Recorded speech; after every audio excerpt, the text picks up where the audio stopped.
अंतर्राष्ट्रीय दिव्यांग दिवस के अवसर पर झांसी में हुए एक विशेष सेवा कार्यक्रम का विस्तृत विवरण प्रस्तुत करती है, जो बुंदेलखंड दिव्यांग जागरूक समिति द्वारा आयोजित किया गया था। मुख्य अतिथि एवं उपस्थिति।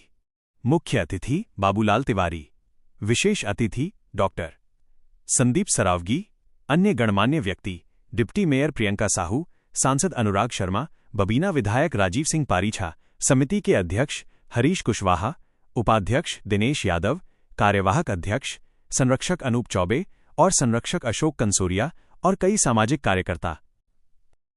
मुख्य सौगातें और सेवा कार्य। 20 सिलाई मशीनों का वितरण। सांसद अनुराग शर्मा ने 20 दिव्यांग एवं आर्थिक रूप से कमजोर महिलाओं को सिलाई मशीनें वितरित की।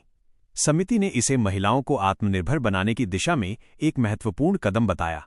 कंबल वितरण। ठंड के मौसम को देखते हुए बबीना विधायक राजीव सिंह पारीछा और डिप्टी मेयर प्रियंका साहू ने जरूरतमंदों को कंबल बांटकर राहत प्रदान की। प्रमुख वक्तव्य। डिप्टी मेयर प्रियंका साहू, उन्होंने दिव्यांगजनों को समाज का महत्वपूर्ण हिस्सा बताते हुए कहा कि उन्हें सहयोग और सम्मान देना हम सबकी जिम्मेदारी है। उन्होंने समिति के आयोजन की सराहना की और भविष्य में भी सहयोग का आश्वासन दिया। डॉक्टर संदीप सरावगी, प्रेरक वक्तव्य। उन्होंने दिव्यांगजनों को समाज की शक्ति बताया और कहा कि उनकी क्षमताएं किसी से कम नहीं। उन्होंने जोर दिया कि उनके लिए ऐसे अवसर और साधन उपलब्ध कराए जाने चाहिए जिससे वे सम्मान और आत्मनिर्भरता के साथ जीवन जी सकें। उन्होंने सेवा के कार्य को समाज का सर्वोच्च धर्म बताया और समिति के प्रयासों की सराहना करते हुए हर संभव सहयोग का वादा किया। यह आयोजन सामाजिक सहभागिता, मानवता की मिसाल और दिव्यांगजनों को आत्मनिर्भर बनाने की दिशा में एक महत्वपूर्ण प्रयास रहा। संदीप सरावगी जी, समाज सेवी जी, बहुत स्वागत है। हम तो बहुत छोटे से समाज सेवी हैं, लेकिन इस बात का प्रण जरूर आज करते हैं और आपको इस बात का वचन देते हैं कि आपकी जिंदगी में किसी तरह की कोई दिक्कत है तो मैं डॉक्टर संदीप सरावगी और मेरी संघर्ष सेवा समिति टीम पूरी आपके संग है। जब तक हम इस पे जुड़ी हैं, किसी के दुख में आंसू पोंछने का हो, यही काम हम लोग कर रहे हैं और जिंदगी में जब तक जिंदा रह तक करते रहेंगे। हमें शायद हो सकता है राजनीति में इसमें आना हमें वो अच्छा नहीं लगता है, लेकिन किसी की सेवा करना, किसी व्यक्तिगत रूप से किसी के काम में आना बड़ा प्यारा है।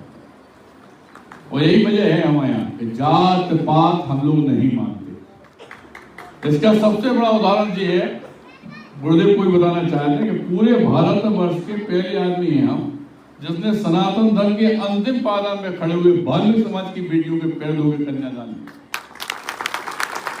और सिर्फ यही हमें इच्छा रहती है हमेशा कि हम लोग ये जात पात का मैल हटा के सिर्फ और सिर्फ भारतवर्ष को कैसे गौरवान्वित कर सकें, इसी में दिमाग लगाना चाहिए हम लोग अपनी असल जिंदगी तो इसी मिटा देते हैं, बेइज्जत जात के हैं, बेइज्जत जात के, उनके काम में आए नहीं है।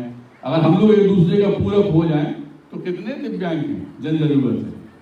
हमारी समझ में दिव्यांगों से हजारों करोड़ों ज्यादा लोग तो हाथ पैर वाले हैं, लेकिन वो दिव्यांग की तरह जिंदगी जी रहे हैं जिनके हाथ पैर रहते हुए वो दिव्यांगों की सहायता करने में अपने आप को असमर्थ समझते हैं। जिंदगी तब है जैसे किसी को भगवान ने कुछ दिया तो वो मिल बांट के आगे बढ़े।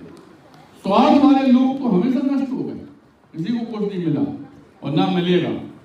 लेकिन जो आदमी किसी का पूरक बनेगा, जो आदमी किसी के आंसू पहुंचेगा, इस बात का वचन है कि स्वयं भगवान वहां पे विचरण करता है।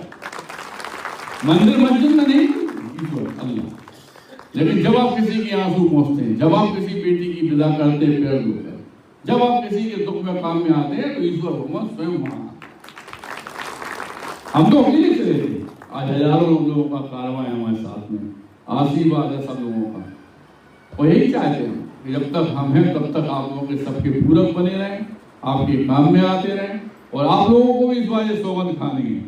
जितना हमारे परिवार के लोग यहाँ बैठे हैं, सुन रहे हैं, हमारी आवाज पहुंच रही है कि अगर वास्तव में कोई दिक्कत है तो एसएम टावर जोगबंद बाग पर आके आप अपना दुख बताइएगा। हो सकता है कि हम आपके परिवार में बेटे की तरह, भाई की तरह, पिता की तरह उस दुख को पूरा कर सके। आज सभी लोगों को दोबारा अच्छे दिवस की हार्दिक अनंत शुभकामनाएं इसलिए हैं क्योंकि यह दिन हम लोग को याद दिलाता है कि आप लोग भी हमारे समाज का हिस्सा है, हमारा परिवार है।